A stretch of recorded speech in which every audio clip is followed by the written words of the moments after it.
Nous allons commencer par parler de l'histoire de Duberne, parce que bon, ici nous sommes à Périgueux. Bon, évidemment, lorsqu'on évoque Duberne à Bordeaux, ça pose pas beaucoup de problèmes, ça résonne dans les oreilles locales. Ici, peut-être aussi, mais peut-être un peu moins. Donc, il serait bien de raconter un peu ce que fut la maison de Duberne. Après, on parlera de ce qu'elle est aujourd'hui. Mais si vous voulez bien me faire un petit panorama historique de l'histoire de cette maison prestigieuse qui est située allée de Tourny, donc en plein centre de Bordeaux. Eh bien, la maison Duberne a démarré en 1894 avec l'arrivée de Paul Duberne qui travaillait les écrevisses et qui était au départ de tout ce qui était épicerie et conserverie. Donc c'était assez intéressant le travail de mise en conserve et d'expédition dans toute la France. C'était un traiteur, hein, c'est ça, hein, ce qu'on appelait un traiteur à l'époque. Exactement, traiteur. Et de cette épicerie fine est née l'idée de faire un restaurant dans les étages. Et le restaurant a pris ensuite la place principale de cette maison. Alors ce qui est intéressant avec cette maison, c'est que c'est, avec le Chapon-Fin, les deux maisons les plus anciennes de Bordeaux. Donc ce sont des éléments du patrimoine gastronomique de la ville de Bordeaux.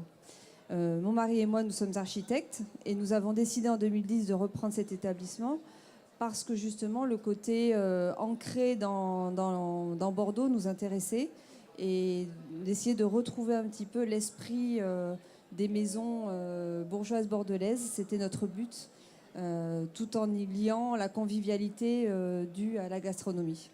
Alors Alain Juppé qui est venu inaugurer, qui était à l'inauguration du nouveau Duberne, disons, hein, l'appelle assez normalement une institution, mais à Bordeaux, c'est ainsi qu'on nomme Duberne, c'est une institution. Voilà. C'est une maison, une institution bordelaise. Voilà, une institution bordelaise. Voilà. Alors l'ouvrage, je signale les photographies de Jean-Luc Chapin, qui sont très très réussies, qui est là, oui. Donc en fait, à partir du moment où on s'est investi dans le restaurant, donc on a racheté le restaurant en 2010. En 2012, on a fermé le restaurant pour travaux. Oui. Et à partir de là est née l'idée justement par rapport à notre démarche d'architecte et de restructuration de l'établissement, de se pencher au niveau de l'histoire de cet établissement, de faire des recherches pour ne pas se tromper aujourd'hui dans le renouveau de Duberne. C'est pour cela que nous avons demandé à Monsieur Chapin d'imager ce livre. Fort bien. Magnifiquement, mais surtout tout en gardant l'esprit historique du bâtiment et essayer de retranscrire l'âme de l'institution Duberne. Alors comment la définir ? Pardon, excusez-moi, c'est pas un livre commercial, c'est plus une trace de notre passage dans cette institution qui est là depuis 1894 et à qui on espère longue vie. C'est un endroit où les Bordelais, Duberne a eu des hauts et des bas, hein. Oui. Même une histoire mouvementée, avec des incendies. Hein. Oui. Vous pouvez raconter un peu peut-être beaucoup de chefs. Il y a eu un incendie en fait à côté et pour éteindre l'incendie, ils ont été obligés de mouiller Duberne. Voilà, en fait, ça a été un dégât des eaux. En fait, c'est un incendie mitoyen qui s'est transformé en dégât des eaux, mais qui a été une vraie catastrophe. Une vraie catastrophe. Ouais. Bon, après, au départ de Paul Duberne, ce sont ses fils qui ont récupéré l'établissement. Et j'aime bien raconter des petites anecdotes, c'est ça qui est amusant.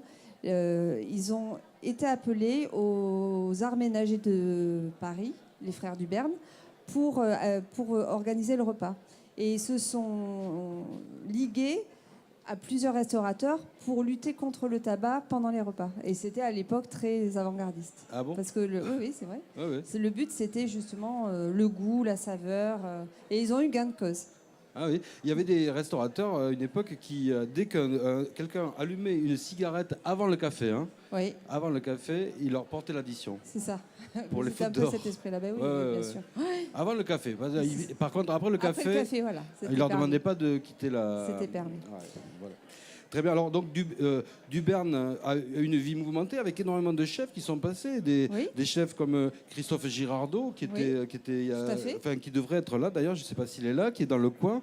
Monsieur Cousseau, Oui. Magesque. Oui. Philippe Téchoir. Voilà, Philippe Téchouer qui est resté à qui Daniel Galachard, notre chef, a pris la suite de Philippe Téchouer. Oui. Philippe Gaufre. Oui, exactement. Enfin, vraiment des noms de la gastronomie bordelaise. Alors, une gastronomie bordelaise donc, qui est représentée dignement par Duberne depuis 1894 et sur laquelle Laurent Croisier, qui est à ma droite, s'attarde au début de l'ouvrage. Alors, dans le Périgord, on n'a pas de problème pour définir la cuisine périgourdine. Elle est très nettement identifiée. À Bordeaux, les Bordelais ont coutume de dire qu'elle l'est aussi, qu'il n'y a pas de grand problème. Mais comment la présenter à des Périgourdins, la cuisine bordelaise? C'est une question compliquée parce que Bordeaux, c'est une sorte de carrefour. Bordeaux, c'est le sud-ouest, mais c'est le nord du sud-ouest. Bordeaux, c'est aussi une ville qui a eu une très longue influence anglaise. Et puis Bordeaux, c'est une situation assez particulière. On est au bord du fleuve, on n'est pas très loin de la mer, et on a quand même pas mal de terre entre Bordeaux et l'océan. Donc en fait, la gastronomie bordelaise, c'est en fait un mélange, une triple influence des produits de la terre, des produits de l'océan et les produits du fleuve.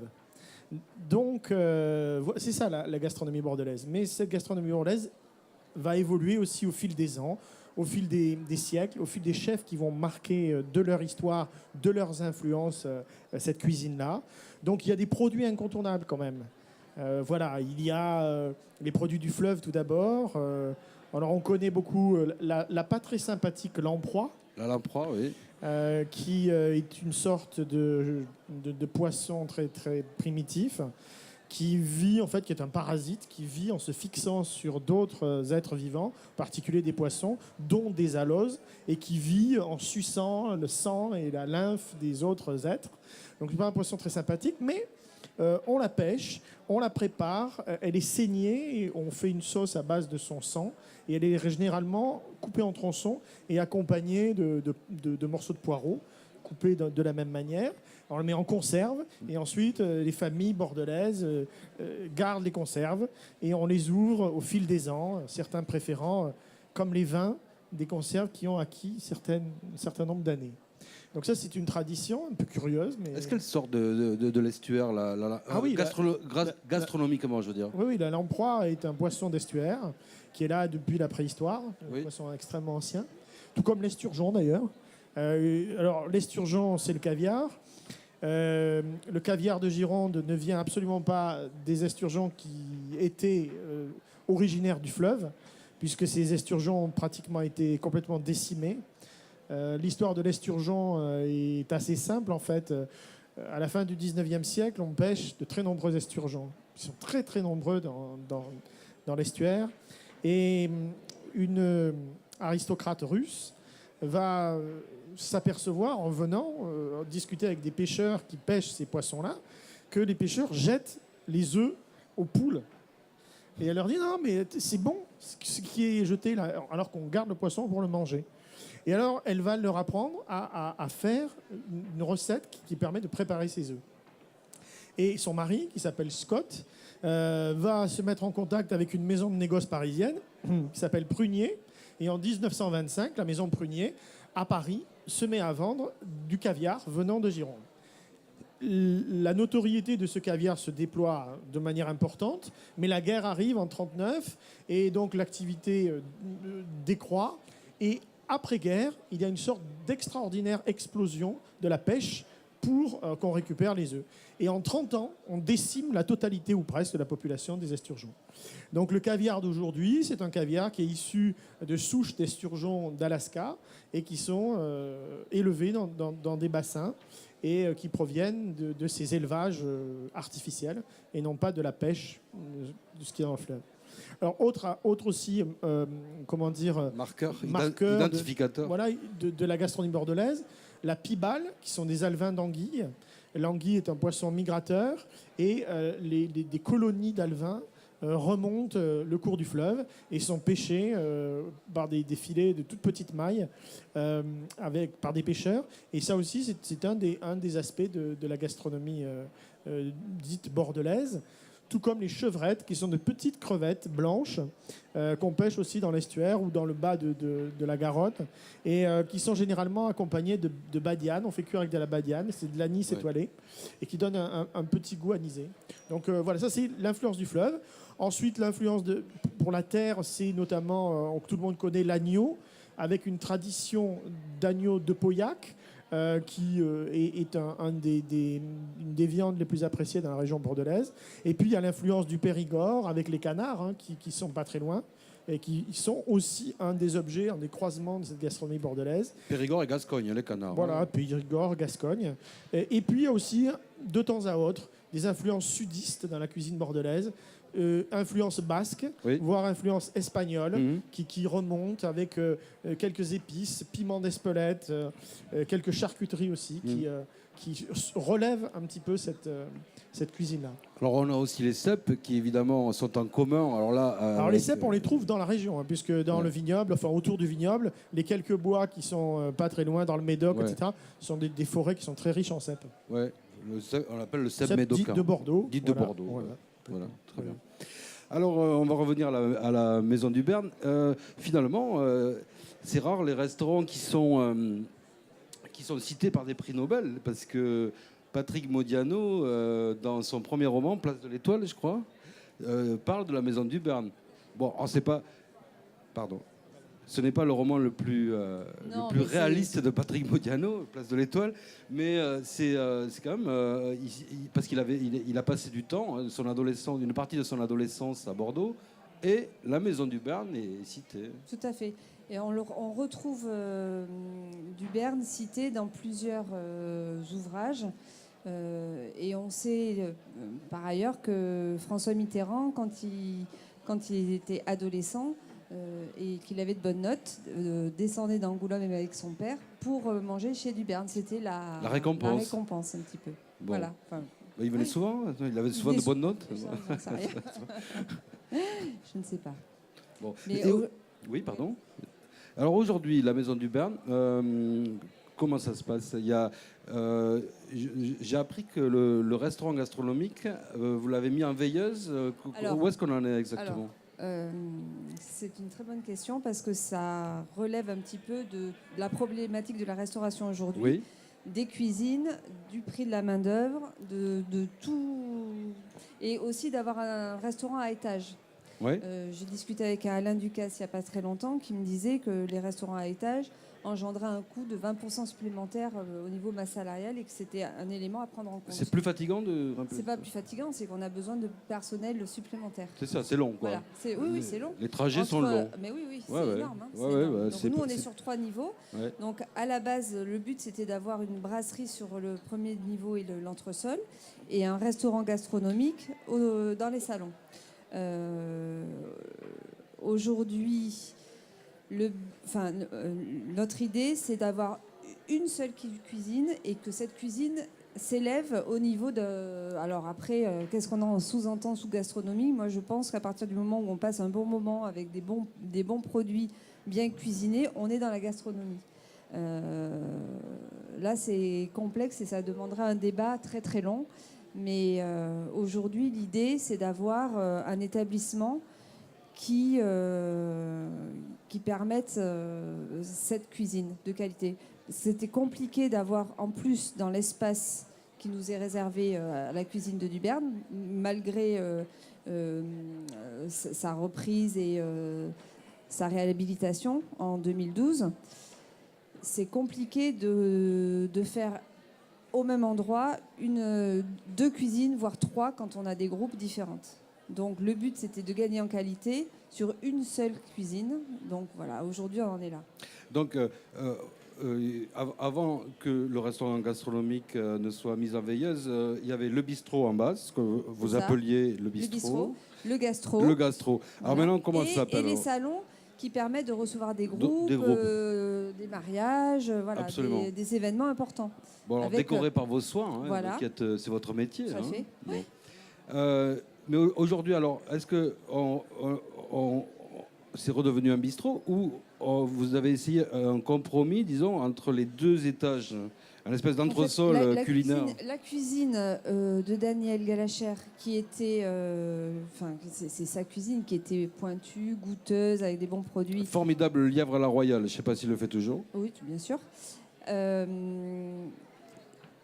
Il n'y avait pas une différence. C'est assez compliqué, la bistronomie et la gastronomie. Aujourd'hui, la différence est souvent infime et les gens ne s'y reconnaissent pas. C'est surtout dans le prix, la différence. Dans le prix et puis dans le jugement des personnes qui viennent, et c'est assez complexe à gérer.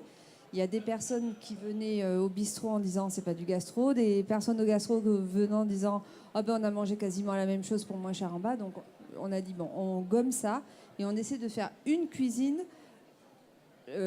abordable pour tout le monde, plus ou moins, et la plus évoluée possible, la plus goûteuse possible. Voilà. Très bien. Sur ce se greffent aussi tous les problèmes de reconnaissance, les fourchettes, les toques, les étoiles, qui créent aussi des disparités dans la régulation des flux qui sont assez compliqués à gérer. C'est vrai que de ce point de vue, on peut en profiter pour le dire, il règne une certaine confusion. Les gens ne comprennent plus rien. Entre les toques, les fourchettes, les étoiles, ça devient très étrange. Voilà. Tout ça, ouais. Et sur ce greffe aussi, tout ce qui est avis, Internet, où les gens sont perdus, mettent tout et n'importe quoi. Ouais, quand c'est pas les C'est pour ça qu'on restaurateurs a voulu- eux-mêmes qui s'envoient des c'est pour ça fleurs. qu'on a voulu, nous, essayer d'homogénéiser et d'être rigoureux, juste, et voilà. Très bien. Alors vous avez perdu Alexandre Oliver, Oui. qui est l'arrière-petit-fils de C'est Raymond ça. Oliver, le Oui. petit-fils de Michel Oliver et le Exactement. fils de Bruno Oliver. Voilà. Et qui est un espoir de la pâtisserie, Oui. qui était avec vous, avec Daniel Galacher, qui était là il y Tout à fait. a Oui. 5 minutes, et qui est parti. Parce qu'il m'a expliqué, oui, moi je m'étais énormément investi, et la perte du restaurant gastronomique m'a mis un coup, et il a décidé de partir. En fait, il fallait comprendre que cette maison a besoin de grandir dans son ensemble, et pas forcément par palier. Donc c'était notre but. Mais le but, c'est pas. On peut très bien avoir une étoile sur si tant est, c'était son but. Sur un seul établissement. C'est pas parce qu'on a des zones différenciées que la qualité du travail ne doit pas être là. Et le but, c'est pas d'avoir une étoile. Le but, c'est de faire plaisir aux gens qui viennent manger. Très bien. Alors, parmi Avec gentillesse et bon caractère. Pourquoi il n'a pas bon caractère, Je Alexandre? l'aime beaucoup, mais il a un caractère. Il a un mauvais caractère. Il a le caractère de son génie. Voilà. Un bon Ah ouais, caractère. carrément, son génie. Ah oui, non, mais c'est quelqu'un de qualité, bien sûr. C'est vrai que son cake au citron est extraordinaire. Ouais. Mais son grand-père, l'autre jour à la radio, disait ouais, il peut mieux faire. Il peut mieux faire. Mais il ça, disait. c'est le caractère aussi. Ouais, ils sont comme ça chez les Oliver. Hein, ouais. Alors, parmi la masse d'anecdotes qu'il y a dans ce livre, il y en a une un peu poignante. C'est l'histoire de la vente aux enchères. Oui. Est-ce que vous voulez bien Ah oui, raconter? Eh bien, Monique Duberne, la petite fille de Paul. La petite fille, donc, du créateur. Hein. C'est ça. Hein? Était commissaire-priseur. Ouais. Je l'ai rencontré il n'y a pas très longtemps d'ailleurs. Et on lui avait demandé de s'occuper de la vente du mobilier de Duberne. Et elle a refusé parce que c'était trop dur, parce qu'elle avait passé énormément de temps dans ce restaurant et qu'elle ne pouvait pas. Mais qui pourrait Voilà. liquider le mobilier de... Hein? C'est une anecdote assez incroyable. Oui. Hein? C'est assez romanesque Tout à d'ailleurs. fait. Ouais. Très bien, je vous remercie. Donc aux éditions Confluence, la Maison du Berne, c'est tout un... enfin, je dirais pas toute une époque, c'est plusieurs époques. C'est plusieurs. C'est Ah, l'histoire c'est un d'une siècle, maison hein. et de l'âme que chacun a voulu bien, a mis dans cette institution pour qu'elle fonctionne, et surtout pour accueillir avec qualité et En fait- générosité les personnes qui ont envie de passer un bon moment. En fait, c'est une marque de la vie bourgeoise bordelaise du Béarn. Exactement. Hein, c'est un marqueur Tout à fait. de la vie bordelaise. Voilà. Et, Et c'est comme ça que le bâtiment a été rénové, d'ailleurs, c'est ce qui est expliqué dans le livre, avec la mise en place d'un hall avec du carreau de ciment, comme dans les maisons bourgeoises, une personne à l'accueil pour faire... Bien sûr. Voilà. Et puis l'histoire des marquises, enfin, il y a plein de choses dans ce livre qui le racontent. de Alors quand je dis histoire de la vie bourgeoise bordelaise, je ne voudrais pas que ça contienne le côté péjoratif que ça a parfois en France. Hein. Non, il y a aussi beaucoup d'aristocrates à Bordeaux. Très bien, on finira là-dessus, je vous remercie. Donc, du Béarn, aux éditions Confluence. Alors évidemment, tous les livres qu'on présente ici sont disponibles chez les libraires, hein, donc n'hésitez pas. C'est un ouvrage très intéressant. Il faut s'intéresser un peu à Bordeaux, à la vie de la restauration bordelaise, etc. On parle d'autres établissements aussi dedans. Hein. Il y a plein d'anecdotes, il y a l'histoire oui. il y a un côté historique, il y a une progression géographique, photographique dans le lieu, une progression chronologique dans le texte, et en parallèle des petits inserts sur la façon dont l'établissement a été rénové. Bien, merci beaucoup. Merci Laurent Crozier. Merci messieurs, dames.